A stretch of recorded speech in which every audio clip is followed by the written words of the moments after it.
Good afternoon and welcome to the State of North Carolina Agency Meet and Greet. My name is Andrea Bennett and I lead a program called Ed to NC, operated through the North Carolina Office of State of Human Resources. The main goal of this program is to excite, motivate, and encourage college students, alumni, and early career professionals into rewarding careers in state government. Thank you all for joining us here today for this is day 4 of our series with the North Carolina Department of Administration. Before I hand it off to DOA, I have a few announcements. At the end of this meeting, I will be sending out a link to a very short survey and a follow up email. Please take the time to complete it and give us your feedback. Also, if you are interested in registering for another session, I will provide that link in that email as well. Besides that, if you have any questions during the course of this presentation, please feel free to use the chat unless otherwise noted by our presenters. Without further ado, the Department of Administration. Thank you so much. Thank you. Thank you for the welcome. My colleague and I am Dr. D. Adams. I'm the HR director, and I'm here with Lauren Scott. She'll probably do one of these right here.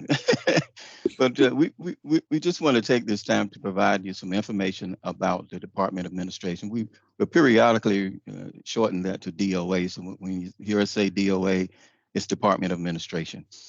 About the agency, and I hope that information that you receive will encourage you to join our team. So on behalf of Pamela Cashwell, she's our secretary for the department, and all of the members and all of the employees of DOA, we just want to thank you for allowing us to share this moment together and share your time with us and to be productive. Just a little bit of background about DOA, Department of Administration, is that we serve as the business manager for the department, state government, for North Carolina state government. The department oversees government services and operations such as building construction, purchasing and contracting for goods and services, maintaining facilities and grounds for the state complex, managing state vehicles, managing the different aspects of acquiring and disposing of real property, real estate property, and operating services such as mail service, and even the sale of surplus property. And so even in that brief description, you can tell that there's a lot of diversity in the department. But in addition to what I just mentioned, we also oversee many of the state's advocacy programs, which advocate for and serve a diverse segment of the population in North Carolina that are traditionally underserved. And the department has a broad reach across the state, but it has a nationwide influence as well. But I'll stay focused on North Carolina. The Department of Administration has 3 principles we would like to iterate to you. And one of those principles is that we explore new and improved ways to deliver effective and efficient services to our customer base or the taxpayer or any stakeholder that we have engaged. We provide superior customer service, and our culture drives us to create an atmosphere of trust through transparency and then enhance our employees and their engagement with the department and within the department, collaboration outside of the department, and that addresses our operational and inclusive environment that we are presenting to build a whole team concept versus just an isolated perspective.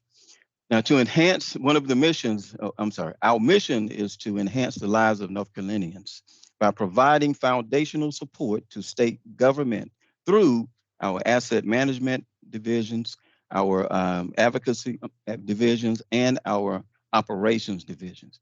Our primary focus and our primary vision is to provide highly quality customer service that is effective and efficient and economical for the people, agencies, and communities of our state. So I gave you just probably a 1-minute snapshot, but let me just delve a little bit lower into the organization itself.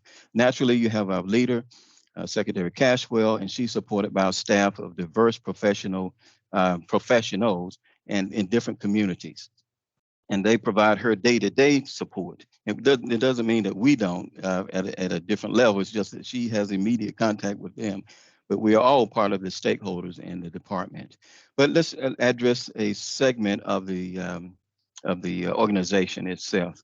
We have the Advocacy Division, which is led by the Deputy David Elliott, and it's composed of 4 divisions: Commission of Indian Affairs, and their role is to address and respond to the requests of and concerns of the Indian citizens from across the state. We have the what we call the hub, but it's defined as a historically underutilized businesses hub. And their focus and their mission is to provide and promote the economic opportunities for historically underutilized businesses in the state, so that through contracting and through procurement, so they are active members and actively engaged in fostering the growth in their profitability. We have a division called the Council for Women and Youth Services. Their role and their responsibility is to advise the governor, legislators, and State Department on issues that are specific to women and youth. They also fund different aspects and different programs to address domestic violence and sexual assault programs, and then provide counseling, shelter, and advocacy for the victims. They don't do that themselves, but they provide those venues so that the individuals can receive those services. Another division in the advocacy realm is the Division of Non-Public Education. That division registers and monitors all non-public schools.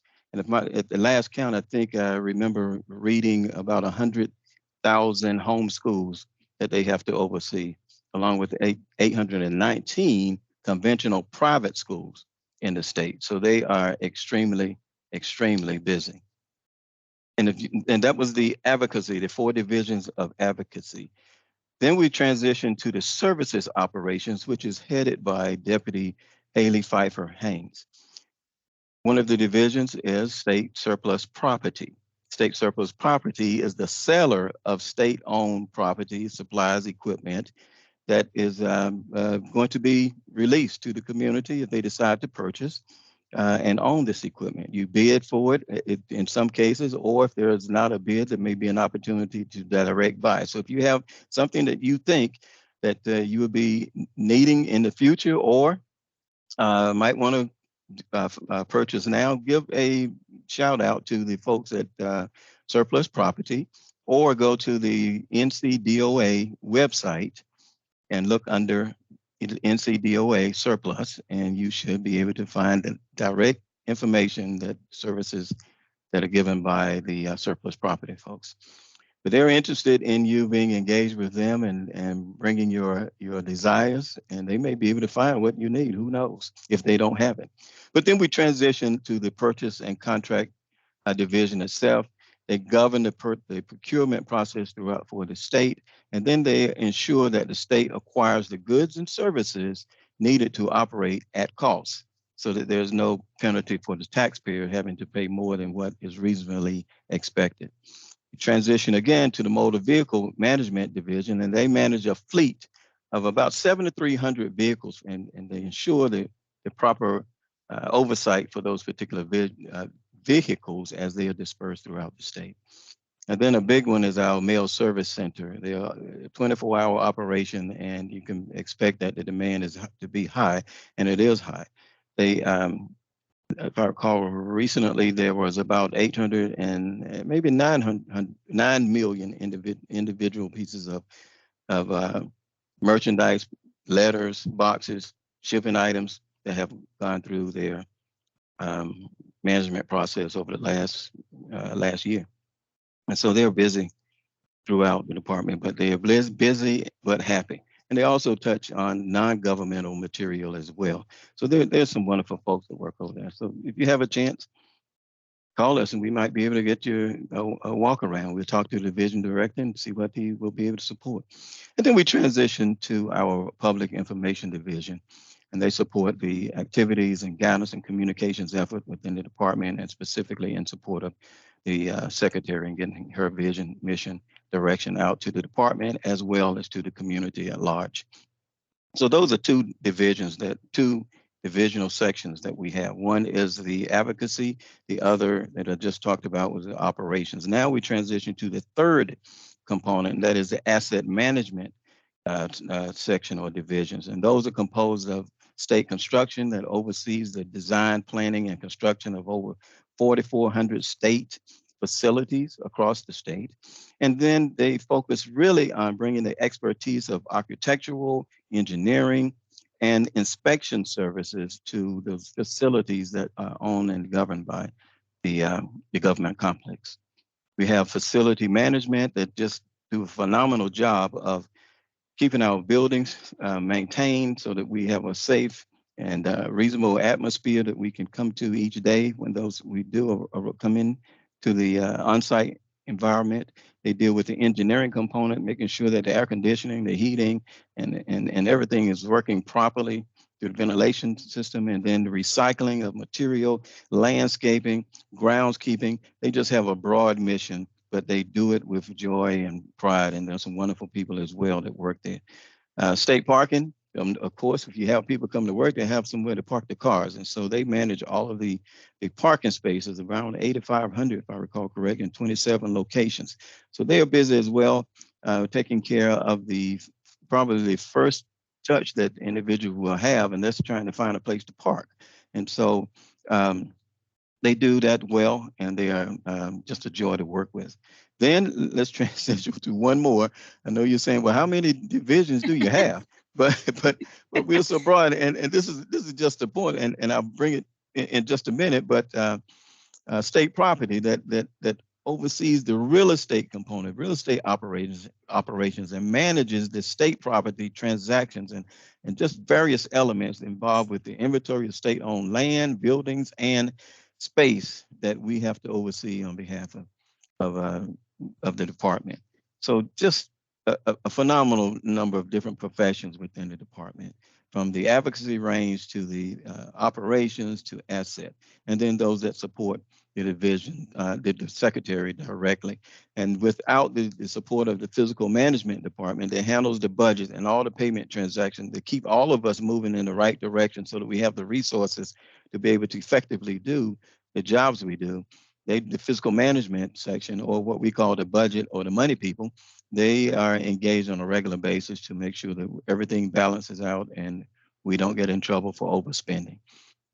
So on behalf of, again, the Secretary Cashwell, just want to say thank you so much for allowing us to join you in this endeavor and sharing your time with us. We're not leaving yet, but we're sharing your time with you, with us, so that we can give you further information about the department. That, turn it over to you. Okay.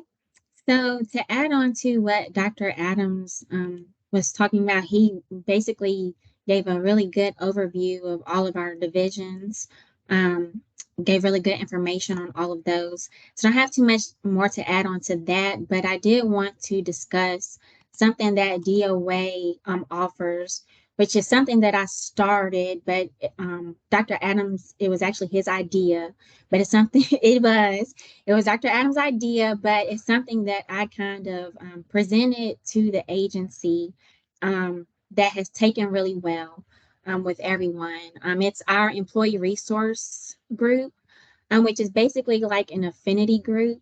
An employee resource group is basically something that is recognized by workplace groups voluntarily led by employees.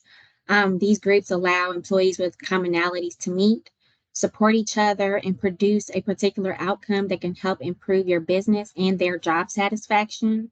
Like I said, it's also known as an affinity group. It will give us an opportunity to build community, have discussions about meaningful topics, and share resources. So what we have started with this employee resource group, we have it broken up into two sections. So we offer social opportunities along with professional development opportunities. With these social opportunities, basically they are just relationship building events or like health and wellness engagements. We haven't done too many. We've only had one professional development event and one social opportunity event thus far. But we do have different things in the works of what we're planning on doing. The health and wellness engagement, social opportunities, some ideas for that could be like hiking or yoga, group yoga, different things like that. And a lot of the social opportunity events may take place outside of working hours, but of course, this is only the beginning. It's somewhat still in its infancy stage. And then the professional development opportunities could be leadership discussions, mentoring opportunities. We are trying to get that worked out to where maybe if you have an interest, because of course we have so many divisions, it's very diverse. We want to set up opportunities for mentorship so that, say, if you are you're working as an admin in surplus property, but you're interested in being a manager, maybe the manager over that division would be willing to participate in a mentorship opportunity for you to kind of shadow them to gain that experience to see if that's something that you potentially want to pursue.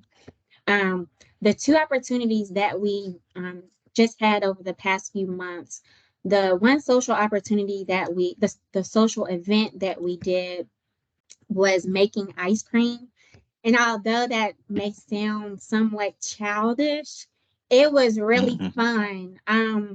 What we have is a chairperson and a co-chairperson over the social events. And the person that is the chair over the social opportunities, she was actually a teacher before. So she actually, that was something that she did prior, where she taught her students how to make ice cream.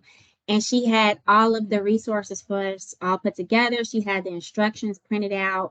We just kind of like played some background music, and we fellowshipped, and we made ice cream, and it actually turned out really, really well. So it was just nice to kind of, and we used an extended lunch break period. We kind of did that for like an hour and a half with the approval of everyone's managers. I mean, it turned out really, really well. The professional development event that we did was an in-person and virtual opportunity to learn more about LinkedIn. The chairperson over our professional events actually presented different resources to utilize to make yourself more appealing on LinkedIn to employers, and just the different resources that LinkedIn provides in job searching, and just how to showcase yourself professionally. That was a really good event as well. Like I said, that was in person, on site in the DOA building. And then we also had opportunities for people to join in through Teams.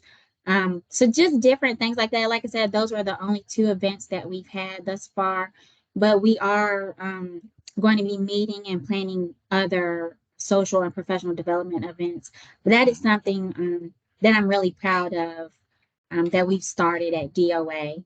And then as far as like job opportunities, I can provide you all a link to our current DOA opportunities, and also provide you the link for tips on applying. It's something that I worked with our communications department on, that I've just started including in all of the job postings. There's a link that you can click on to give you tips on applying, which of course, it's telling you to make sure that you're reading the job postings in its entirety, making sure that you're fine tuning your application to match up with the minimum education and experience requirements and the knowledge, skills, and abilities listed on the job announcements.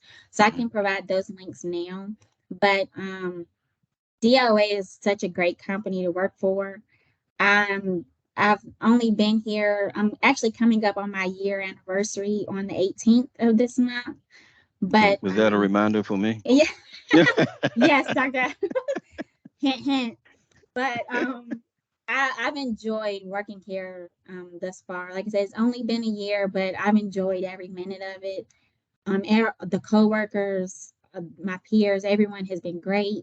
I know sometimes saying like being in a family environment can kind of be off-putting for some people, as far as people thinking that you're putting work above your family life, or there's no work-life balance, but there is definitely work-life balance. The team environment and the family environment here is actually really great. Yeah, I appreciate everyone's time in joining us today. If you guys have any questions for us, just let us know. But that is basically the gist of DOA and the great workers that we have here. Thank you much. And if you don't mind, I'll add one more group that you're not exposed to that much, Okay. but it is the DOA Military Veterans Group. And the focus there is to, the mission essentially is to promote DOA as an employer of choice through its cultural dynamics and the fact that there's a culture of employee engagement. And we want to have that expertise come to us as a team member so that we can share throughout, not just DOA, but throughout state government.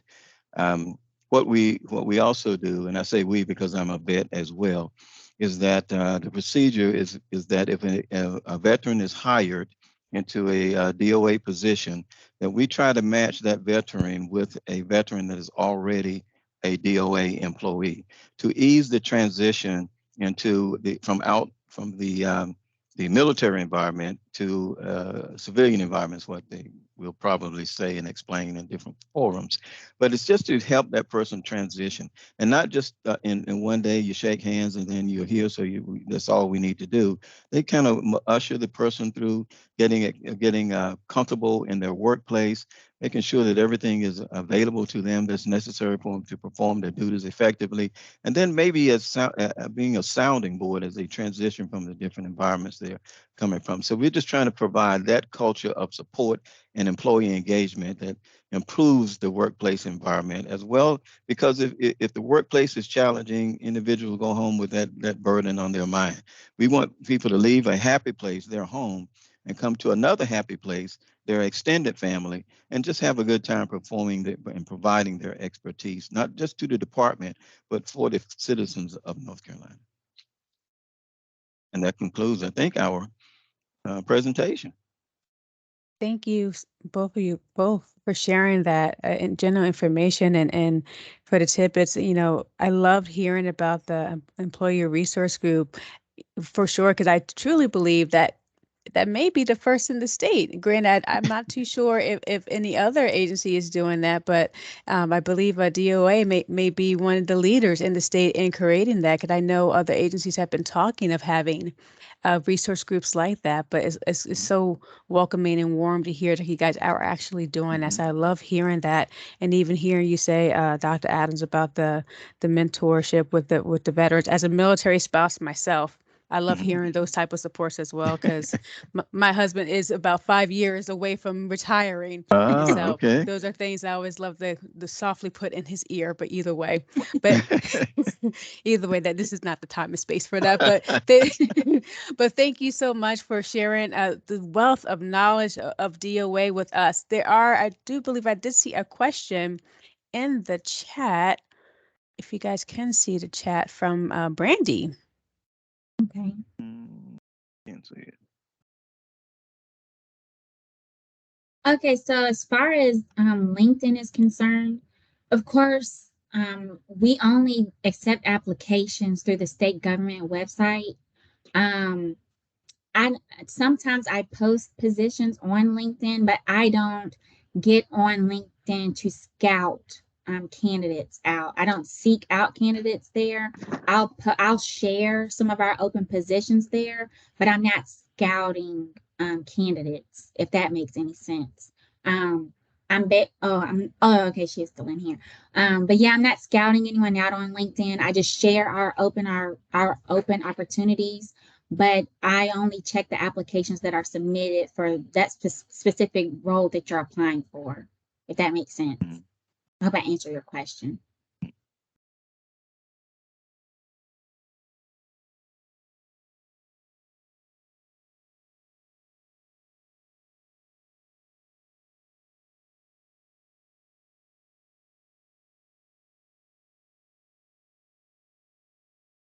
I think those were the only two, right? I believe so. Forgive me, I didn't know if it's muted. If I can ask just a few additional questions, just to round out a little bit, things that I know that traditionally students are asking, or just in general, potential candidates are asking. possible hybrid or remote opportunities. What are those opportunities looking like for DOA? Well, to be quite honest, they're looking wonderfully. We know we have to be competitive, Mm-hmm. and the market is demanding. And so our secretary has directed each of the divisions to consider positions that can be a hybrid telework capability. We have started to see a significant increase in the number of vacancies that we're trying to fill where the position is designated as flexible/hybrid. Not every position can be that way because of the specifics of what that job is required to do. But generally, we want to be as competitive as any other agency, whether it's in private sector or public sector. And telework is a mechanism for us to be able to be that competitive. Absolutely. As you can see, I'm working from home right now. You are. I thought you would. All right. No, thank you for that. And there's another question in the chat. That's a great question. And because we have such diversity in the department, it's kind of difficult to pinpoint a particular one because there's career ladders and then the different levels of expertise that needed. It may be the only position in the division. But for example, we have a real property agent, one position in the state property division. And that's kind of a initial step that you will enter the division and perform because you've progressed to the property 2 position. And then another one is the procurement technician. They're reorganizing in the purchase and contract section, which we call P&C. But as for now, there's a procurement tech position, and that's the initial stage of going into the procurement operations profession. And of course, there's engineer positions that we're always trying to recruit for, and architect as well. And you know the progression ladder for those particular professional divisions. I'm sorry, professional areas. So it's kind of hard to say which ones because of diversity within the department.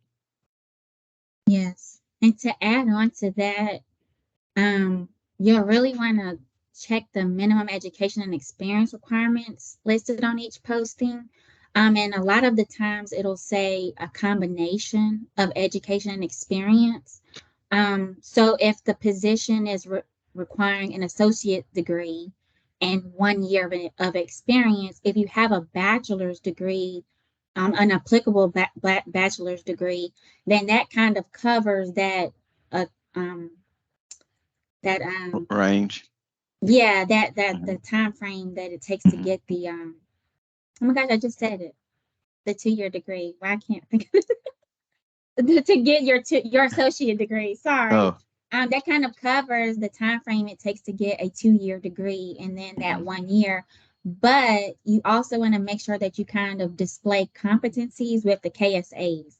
So you can't just have the bachelor's degree and nothing else. In the body of your application, you want to kind of, again, fine tune your application to meet the needs of the job posting, and pay attention to the wording of the KSA. So like the hard KSAs are like demonstrated experience in X, Y, and Z.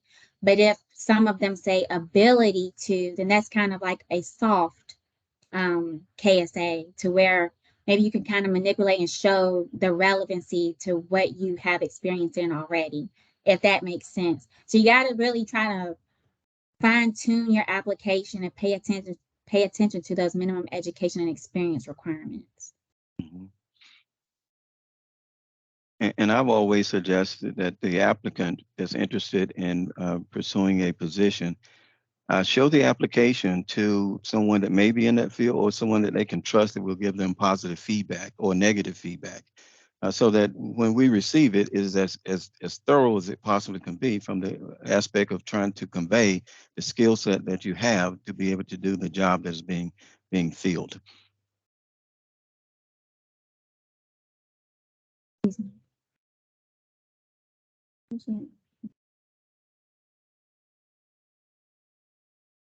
Okay, Brandy, do you only have those degree? I know you said you're getting your BA in organizational leadership. Do you have any associated experience outside of the degrees that you have or are pursuing?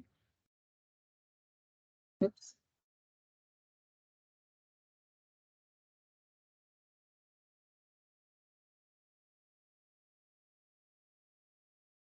Okay.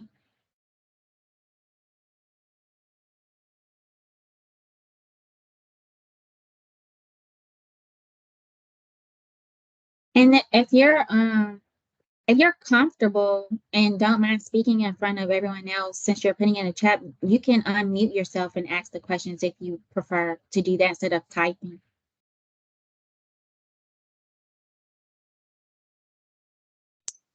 Okay, so the reason I'm asking is because, like, the only jobs I've ever had were fast food and assistant manager in a gas station, which is the Okay. reason I went back to school to better myself and to have a better career, which is why I was asking, just trying to figure out where I fit in better with the degrees that I have or the degree I'm getting and the one I do have.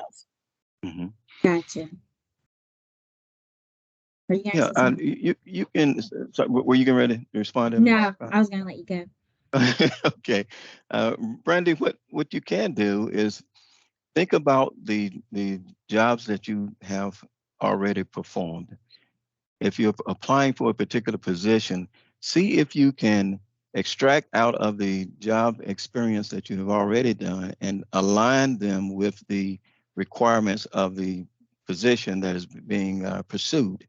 So that it might be that the name of the position that you have filled before may not appear to be relevant, but the duties that you performed in that position is the driver behind getting you viewed as a viable candidate for the vacancy, depending on what it may be.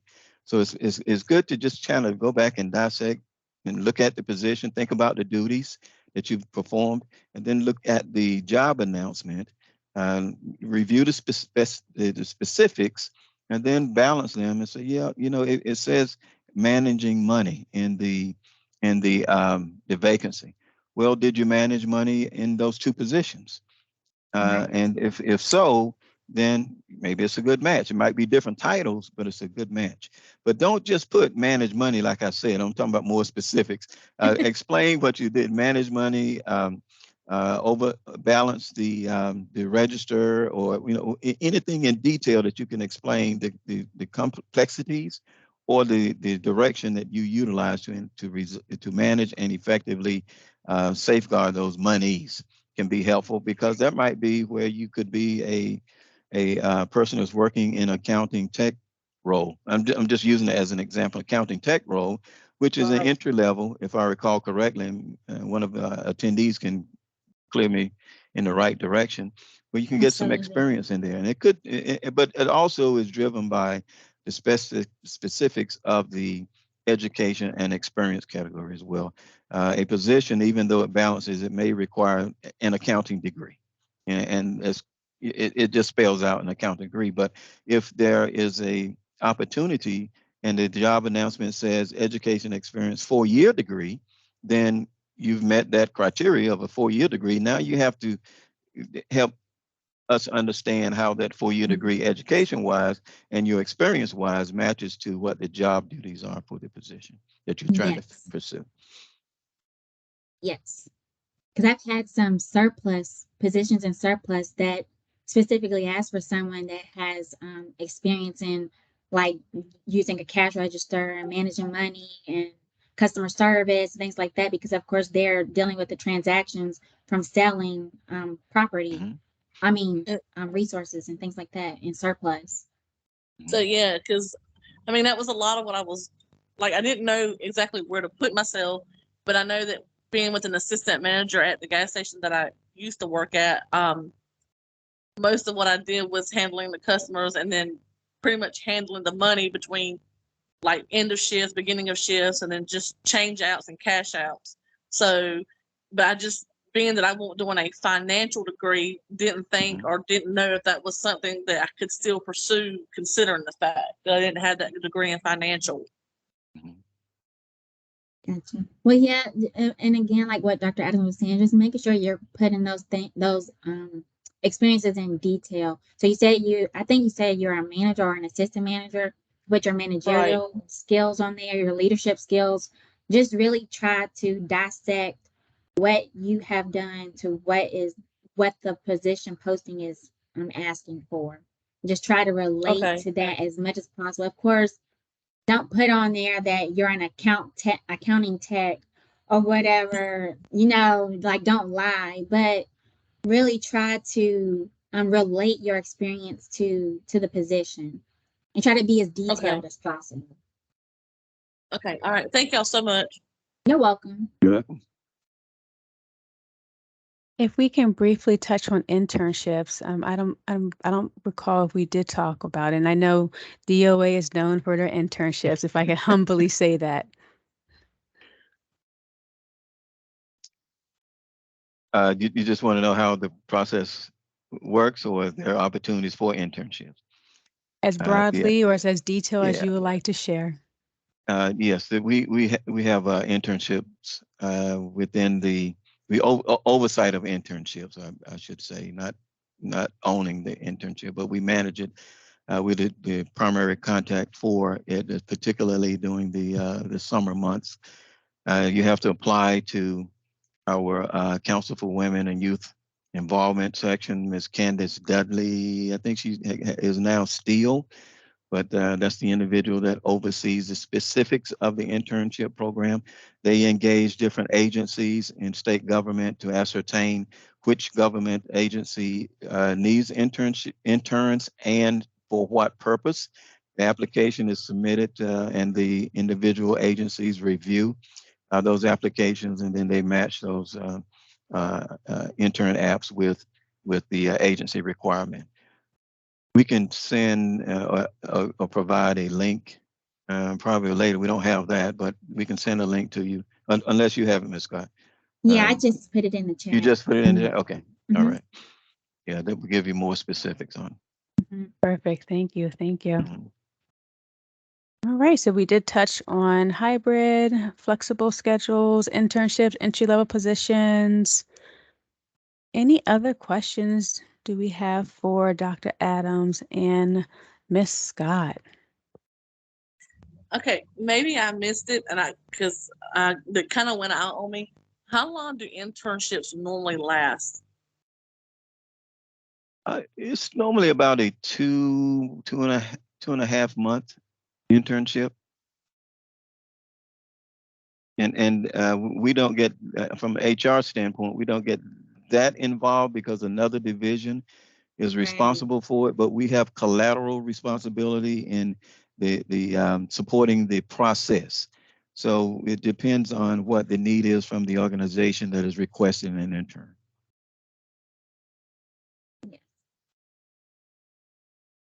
Yes, I believe looking at like Dr. Adams said, I don't deal with it hands-on, so I don't know too much information about the internships because another section operates the internships. But looking on the website, it states that for 2023, it's for 10 weeks.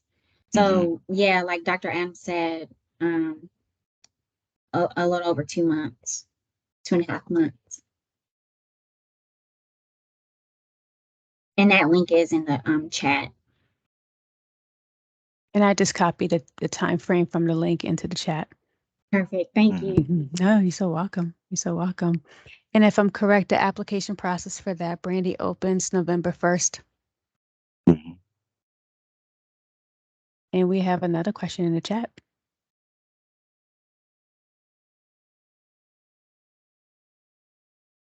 Good question. What would be the first step to take to conduct it? You're talking about a research in the department? First step you have to do is that it's moving on me. Is that Tamika that asked the question? Let me see who asked the question. That's no, Kim Shaw. Yeah. You would probably have to request it from our secretary. You can send a letter to me or the request to me, Donnell Adams, HR director, 116, of course. We'll if you would send us your contact information, we'll send you ours, and then you can communicate with me, and I'll convey it to the secretary. But you have to be able to have some specificity in your request to explain what you're looking for, a copy of your research plan, and the questionnaire that you're going to be sending out if you were going to be doing that. But the material that she would need to assess whether or not she can support the research that you'll be requesting.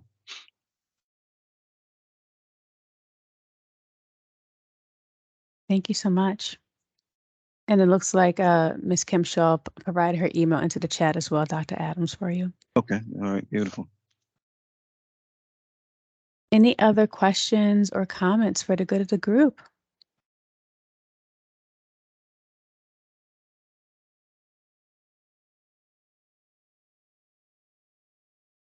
While we're waiting, if Ms. Scott, if you don't mind putting your email into the chat for anyone who would like to stay in touch with you. And I believe, and forgive me, Ms. Dr. Adams, did you already put your email into the chat?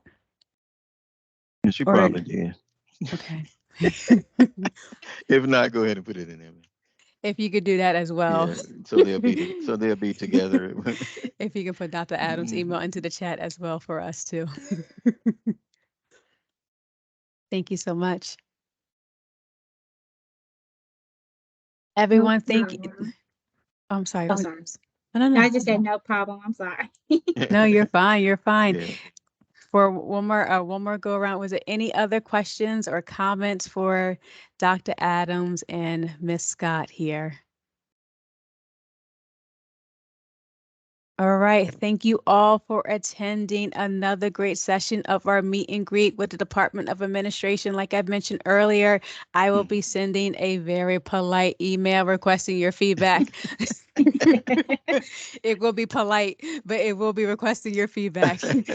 Like I stated, folks, we are testing out these type of sessions to see if this is something that we should continue to do to produce engagement, to help students, alumni, or just general public to learn more about our state agencies, to kind of have a better understanding of what we do as public servants. And so if you feel like this is a great platform for us to do this, let us know. We would love to hear your feedback. So that's why I'm saying, please fill out the survey and let us know. Either way, thank you so much for attending this afternoon session. If you are interested in attending any of our wonderful sessions next week, we do have some representatives on the call representing DPS. They are very excited for you to attend their session next week as well. Please feel free to attend those sessions too. If not, we'll be excited to see you next week. Stay safe, have a good weekend, and everyone, take care. Bye-bye now. Alrighty. Thanks a lot. Take Bye. care. Thank you.